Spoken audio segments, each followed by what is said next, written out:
Welcome back, everybody. So in this next video, we're going to talk a little bit about how to apply similarity to geometry, specifically triangles. Okay. I will apologize. The first thing I want to talk about is I neglected to mention the symbol we use to represent similarity, and that is a tilde symbol. Okay, that's going to be important, and you're going to see that in similarity statements, which we're going to be going over in this next little tutorial. Okay. So, we talked about similarity, right? That means same shape, but not necessarily the same size. Okay, we use a little example of the models. So let's talk about triangles, right? We use a lot of triangles in math, right? They pop up quite a bit. Let's say we start off with what's called a similarity statement. It's similar to a congruency statement. The main difference is really the symbol we see. So we'll start with an example. We're going to go with, I don't know, triangle LOD, okay? The triangle LOD will be similar, that's a symbol here, to triangle VAR, okay? So that's a similarity statement. Similarity statement, okay? And that's important. The order of these letters is significant. That describes a relationship that exists between two triangles. Now we'll go ahead and draw a triangle LOD. So LOD, and we're going to go with triangle VAR. So VAR. Okay. So those are our two triangles. Now, let's say that we're given all of the sides of LOD. Okay, so we're going to say this is 4 units long. This is going to be 5 units long. And this will be 3 units long. Okay. And let's just say we were given VA. Let's say VA is 8 units long. Okay. Now these values are important. Those are what we're given. Okay. And let's say we're trying to find these two missing sides. Let's just call this. I don't know. Let's call this. Everybody always does X and Y. Let's not do X and Y. We'll do Y and go G. Why not? Just let's be contrarian here. So Y and G. All right, sure. We're going to solve for Y here. And you might be saying, well, how do we do that? All we have is this triangle here. We got some numbers. What do we do?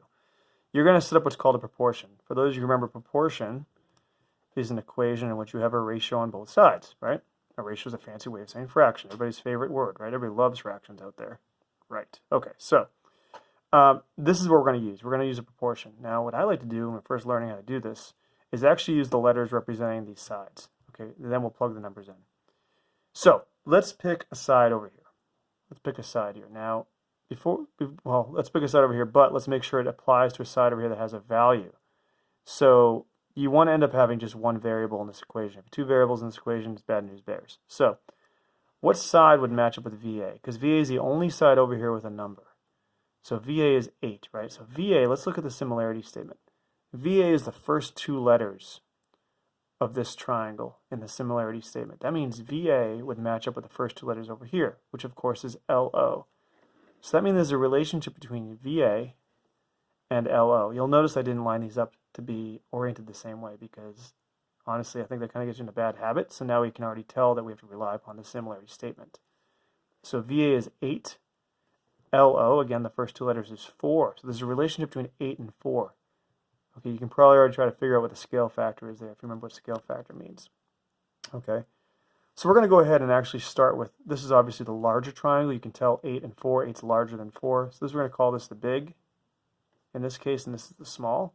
Okay, so we're going to go big over small for our first example here, which means the side we're going to put on top will be the one from the larger triangle. So VA will go here, okay? VA over LO, so LO over here. And now let's pick one of our sides here. Let's go ahead with G. So G is here, so that means RA. Now let's go back to our similarity statement. RA is the last 2 letters here, so second and third letter, which means O and D match up with it. So go ahead, we have VA over LO is equal to RA over OD. So the relationship that exists between these 2 sides will be the same as this relationship. Now we're going to plug these numbers in. Okay, so VA is 8, LO is 4, okay?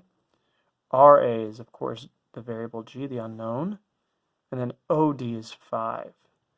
So there's a relationship here, right? We can solve this a few different ways. You can solve for G with mental math because you can see the relationship that exists between 8 and 4, or you can go ahead and solve the single-step equation. So go ahead and solve that.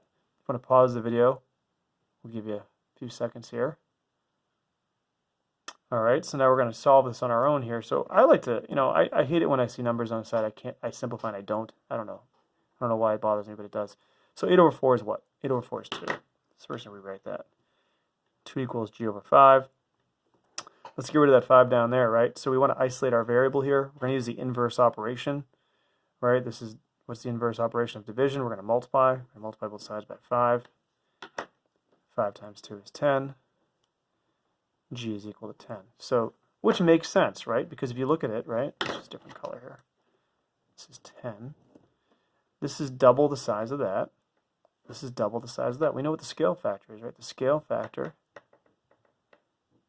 we're going from this triangle to that would actually be 2 in this direction, right? Scale factor of 2. So we can cheat a little bit here, right? So we figured out the relationship from here to here, from here to here. Now, what about 3 in this one? Well, VR, right, should be double the size of that. Y should be what? Y should be 6. Which means that this triangle is actually twice the size of that. It's a pretty straightforward kit, right? If we were to think of this as a model, this would be double the size of that. So that's a little kind of an explanation about how to apply similarity, how to interpret a similarity statement, and how to find an unknown, okay? In the last video, we're going to be doing a little more complicated example, okay?